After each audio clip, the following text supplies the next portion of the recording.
Bonjour à tous, j'espère que vous allez bien, que vous vous portez super bien.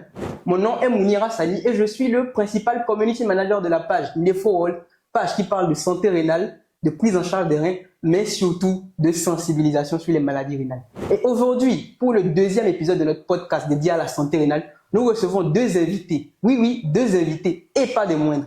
Un hépato-gastro-entérologue, spécialiste donc des maladies du foie, en la personne du grand, de l'éminent docteur Ismaël Hassani. Et de l'autre côté, nous avons un néphrologue, spécialiste des maladies du rein, qui est tout aussi grand et éminent, qui sera sur notre page, bien évidemment, beaucoup plus plébiscité que docteur Ismaël, qui va m'en excuser. Ces deux spécialistes nous ont rejoints aujourd'hui afin que nous discutions sur un sujet qui est tout aussi intéressant que pertinent. Il s'agit de l'impact des médicaments traditionnels sur la santé du foie et des reins. Vous n'êtes pas sans savoir aujourd'hui que l'une des causes majeures d'insuffisance rénale, mais aussi d'insuffisance hépatique, est la consommation excessive de ces médicaments. Face à ce triste constat, de nombreuses questions s'imposent. Quels sont les risques liés à la consommation de ces médicaments sur notre foie et notre rein? Qu'en est-il réellement de la fiabilité de ces médicaments? Mais surtout, quels sont les conseils qu'on peut prodiguer aux adeptes de ces médicaments? Je m'en vais donc tout de suite vous présenter nos deux invités du jour, qui, je pense, je les ai à présenter, mais ils vont se représenter afin que vous puissiez mettre un visage sur les noms. Merci. Docteur Ismaël Hassani, bonjour. Bonjour Mouni, bonjour docteur Mafuta, bonjour à tous. Mouni, c'est un plaisir d'être là. Très heureux aussi. Pour parler de, moi je dis la santé du foie. Pour parler de la santé du foie, je suis docteur Ismaël Hassani, je suis hépato-gastro-entérologue. Bonjour docteur, bonjour à tout le monde. Bon, c'est salut, hein. Bien, merci pour l'invitation du jour. Je suis très content de participer à cette page et surtout que c'est plus consacré à moi qu'à docteur. Bien sûr. Donc, moi je m'appelle Gigi Mafuta, donc néphrologue. Donc, nous sommes là pour parler. On va faire un effort de donner beaucoup plus de conseils sur ce sujet qui est vraiment une thématique très importante parce que vraiment en Afrique, c'est vraiment quelque chose qui nous impacte beaucoup, qui impacte beaucoup le foie et les reins qui sont vraiment des amis. Hein. Il y a le syndrome hépato-rénal, donc on en parle très souvent. Donc, voilà. Donc merci beaucoup de m'inviter à cette page. On va essayer de donner du mieux qu'on le peut. Merci. Il n'y a pas de souci, c'est très bien. En tout cas, ils sont très bien présentés. Et tout de suite, on va entrer dans le vif du sujet. Et je m'en vais d'abord, en tout premier lieu, définir c'est quoi les médicaments traditionnels. Les médicaments traditionnels se définissent en fait comme des remèdes naturels qui sont issus de plantes médicinales, de différentes substances, des décoctions, des mélanges, et qui, en quelque sorte, ont pour but de prévenir et de soigner des maladies. Le problème avec ces médicaments, c'est que le travail scientifique de recherche qui doit être fait derrière n'est pas fait, ce qui fait que parfois, ils peuvent engendrer des conséquences qui sont énormes sur le foie et les reins. Mais pour décortiquer notre sujet qui est tout aussi intéressant, comme je l'avais dit tantôt, je m'avais d'abord posé la toute première question à Dr Ismaël Hassani. Dr Ismaël Hassani, qu'est-ce que vous pourriez dire aujourd'hui à un néophyte, quelqu'un qui n'a aucune connaissance en médecine et qui tombe sur notre podcast comme par hasard?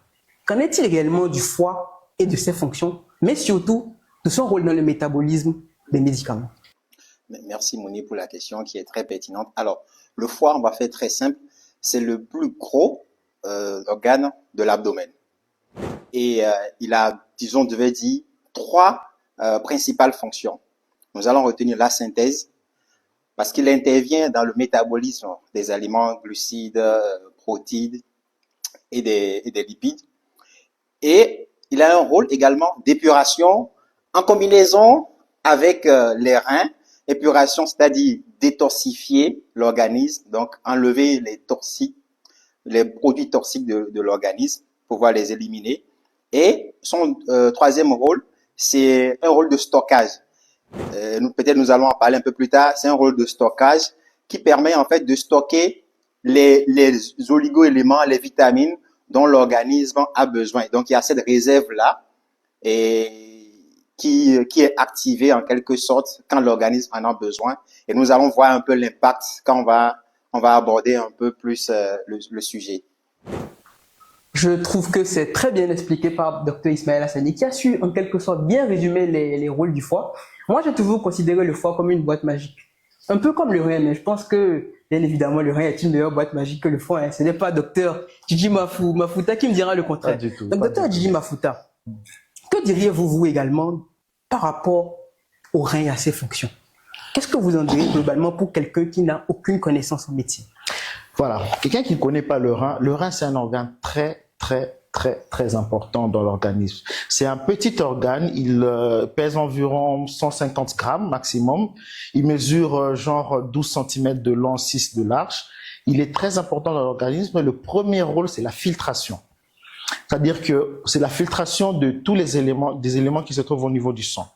D'abord, vous devez savoir que le sang, on a 5 litres de sang dans notre corps et ce sang-là passe 36 fois par jour au niveau du rein. 36 fois par jour, c'est impressionnant. Vous imaginez. Donc, tout le sang de votre corps passe 36 fois, ce qui fait que le corps, en tout cas, les reins filtrent environ 180 litres de sang par jour. Vous voyez? Et imaginez que sur 180 litres de sang, vous n'allez uriner que maximum 1 litre par jour. 1 litre. Ça veut dire que au niveau de votre rein, il y a un système, je ne veux vraiment pas être très scientifique, mais il y a un système de filtration de votre sang et des réabsorptions. Donc, on réabsorbe d'air beaucoup plus. Parce qu'on filtre 180 litres, mais on réabsorbe les 180 litres et vous n'urinez que 1 litre. Ça c'est la première des fonctions du rein. Et à part ça, il y en a beaucoup d'autres. Hein. Le rein, il est très important. Il y a la fonction endocrine. La fonction endocrine, parce que le rein produit une hormone qu'on appelle l'érythropoïétine. J'aime vraiment, ne retenez pas le nom, c'est peut-être un peu trop scientifique. Mais c'est une hormone qui permet à ce qu'on puisse produire le globule rouge, le sang. Évitant d'aller très loin, c'est une hormone qui vous aide à produire le globule rouge. À part ça, le rein a encore plusieurs autres fonctions. Il y a la fonction minéralo-osseuse. C'est-à-dire qu'il participe dans ce qu'on appelle le métabolisme phosphocalcique. Donc, c'est grâce au rein que vos os, vous n'avez pas mal au niveau des os. Donc, il régule votre calcium, il régule votre phosphore. Donc, c'est vraiment un des organes les plus importants du corps. Voilà. Je veux même pas développer plus parce que c'est tellement vaste le rein que bon. Et oui. Voilà. C'est très bien expliqué par Dr Mafuta qui a très bien résumé les 3 principaux rôles du rein. En y ajoutant notamment le rôle dans le métabolisme phosphocalcique. Une fois que nous connaissons maintenant les fonctions de ces 2 organes, je me tourne donc vers Dr Mafuta afin de lui poser la question pour laquelle nous sommes là. On va mettre les 2 pieds dans le plat et je vous demanderai, Dr Mafuta, quels sont aujourd'hui les risques et les dangers liés à la consommation des médicaments traditionnels sur nos reins?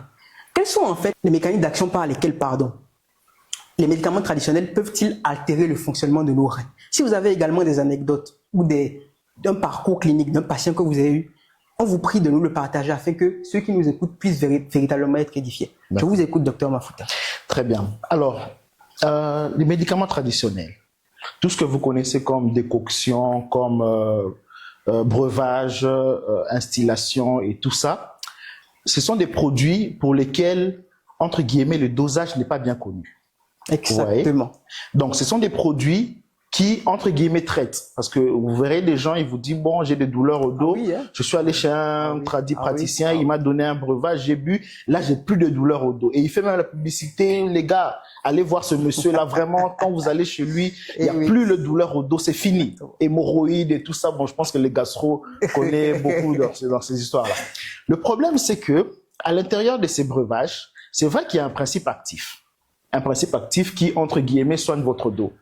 Mais le problème, c'est qu'à l'intérieur de ce breuvage-là, il y a plusieurs autres produits toxiques. Exactement. Pour le rein. Plusieurs autres produits qui attaquent vos reins et qui les détruisent. Je vais expliquer comment ça les détruit. Et même ce principe actif-là, il vous est donné à quel dosage? Parce que paracétamol, lorsqu'on vous donne, vous allez à la pharmacie, on vous dit que 500 mg de paracétamol agit comme ça, comme ça, comme ça. Quand vous êtes à 1000, ça agit de telle manière. À 1500, on ne faut pas dépasser 8 grammes. Je pense que ça, c'est des trucs de gastro. Donc, il y a un dosage qu'il faut. Sauf qu'avec les médicaments traditionnels, même le principe actif qui doit agir, vous ne connaissez pas c'est à quel dosage. À part ça, à l'intérieur, vous avez d'autres produits qui sont toxiques pour vos reins. Alors, comment ça agit, pour revenir à la question au niveau du rein? Ces médicaments traditionnels-là détruisent les composants du rein, si je peux dire ça comme ça. Il y a là où ça s'accumule le plus, c'est au niveau de ce qu'on appelle les tubules rénaux. Les tubules rénaux. Je ne sais pas si au montage on pourra mettre des photos des tubules rénaux. Voilà, il faut mettre les tubules, les tubules rénaux et l'interstitium rénal. Je vais expliquer ça, c'est pas très difficile. Donc, les produits traditionnels ont une toxicité tubulaire. Donc, ça s'accumule au niveau de vos tubules. Or, les tubules, ce sont des tubes, en fait, qui permettent de faire passer les urines. Je pense qu'avec le schéma, vous verrez les tubes contournés proximal, le distal, l'anse de Henle, et puis le tube collecteur, vous verrez tout ça. Alors, les médicaments traditionnels détruisent ces tubes-là. Or, le néphron, l'unité fonctionnelle du rein, que vous voyez en schéma, c'est cette unité qui vous permet de filtrer le sang et puis d'avoir les urines primitives et puis les urines définitives. Donc, les médicaments traditionnels ont une toxicité au niveau des tubules. Mais ça n'exclut pas qu'on peut avoir des toxicités au niveau des glomérules et tout ça. Mais la plupart du temps, à 80%, la toxicité, elle est tubulaire. Alors, le problème, c'est que ça détruit les reins de manière progressive, c'est-à-dire ça vous entraîne ce qu'on appelle la plupart du temps une insuffisance rénale chronique. Ça veut dire que c'est une rénale chronique. C'est-à-dire que c'est une destruction très lente de vos tubules rénaux ou carrément de tout le néphron. Il détruit les néphrons de manière très progressive. Ça veut dire que vous vous en rendez pas compte parce que là, bon, vous avez peut-être 30 ans, vous prenez des médicaments traditionnels comme ça, mais on vous donne pas 10 ans. C'est-à-dire que ça les détruit très petit à petit. On ne vous donne pas 10 ans d'utilisation de ces médicaments-là pour basculer dans l'insuffisance rénale chronique. Et lorsque vous êtes dans l'insuffisance rénale chronique, les reins là, les néphrons là, les unités fonctionnelles, quand elles sont détruites, c'est fini. Hein. C'est fini. Quand elles sont détruites, on doit vous faire ce qu'on appelle le traitement de suppléance rénale. C'est-à-dire que nous devons suppléer vos reins par une autre machine, c'est-à-dire par une grosse machine qu'on appelle les générateurs de dialyse. Et là, c'est à vie. Hein.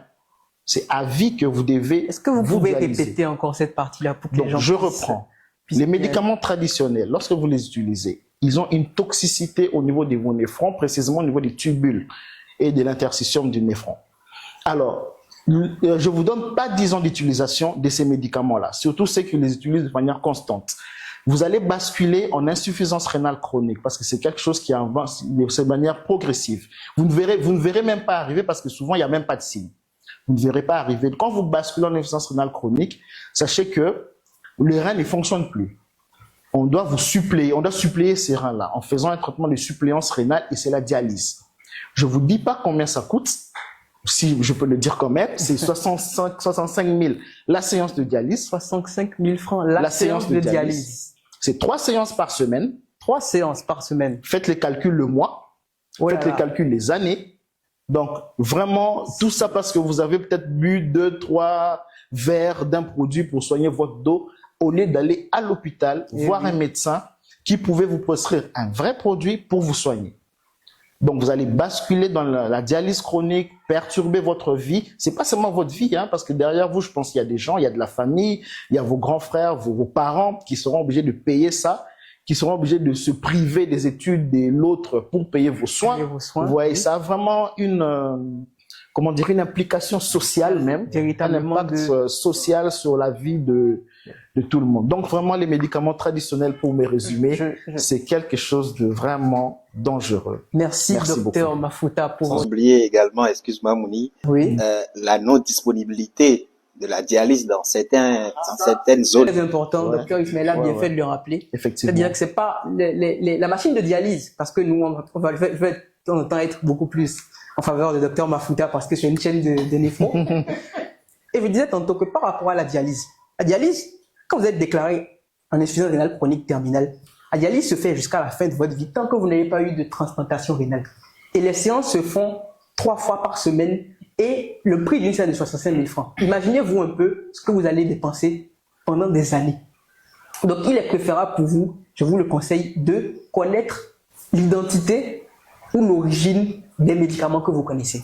Je sens que docteur Ismaël a également envie de partager l'impact de ces médicaments traditionnels sur la santé du foie. Je sais que le foie, c'est une machine, comme l'a dit tantôt, qui a énormément de rapport avec le métabolisme des médicaments. Docteur Ismaël, que pouvez-vous nous dire concrètement sur l'impact et les dangers de ces médicaments sur notre foie? Merci Mouni.